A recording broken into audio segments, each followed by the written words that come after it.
கரூருக்கு கண்டிப்பா வரணும். ம். ஏன்னா கரூர்ல இருந்து ஓடி போயிட்டா, ம்.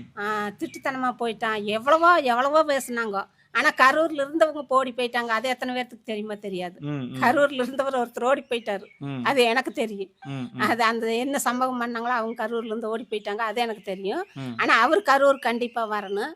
ஆனா 41 குடும்பத்துக்கும் போயி ஒவ்வொருத்தரையும் பார்க்கணுங்கிறது சாத்தியமாங்கிறது தெரியல. ம். ஆனா எனக்கெல்லாம் இன்னொரு தாட்டி அவர் தொட்டு உணரணும். என் பையன தொட்டு உணர்ந்த மாரி, அன்னைக்கு தொட்டு உணர்ந்த மாதிரி தொடணும். ம். மோகன் மாரி அவருக்கு நெனச்சு இருக்கிறேன்.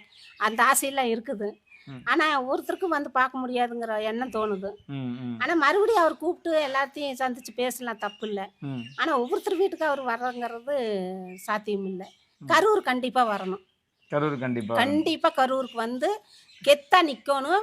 எத்தன பேரு அவருங்க எப்படியெல்லாம் பேசுனாங்களோ, அந்த அங்கங்க போலீஸ் அங்கங்க பாதுகாப்பு போடணும். அவர் முன்னாடி பின்னாடி வராருன்னா, முன்னாடி போலீஸ்லாம் ஓடணும். ம். அப்படி பாதுகாப்பு குடுக்கணும். அவர் வரணும். சரிம்மா. அத காது குடுத்து நான் கண்ணுல பார்க்க முடியலனாலும் காது குடுத்து கேட்கணும்.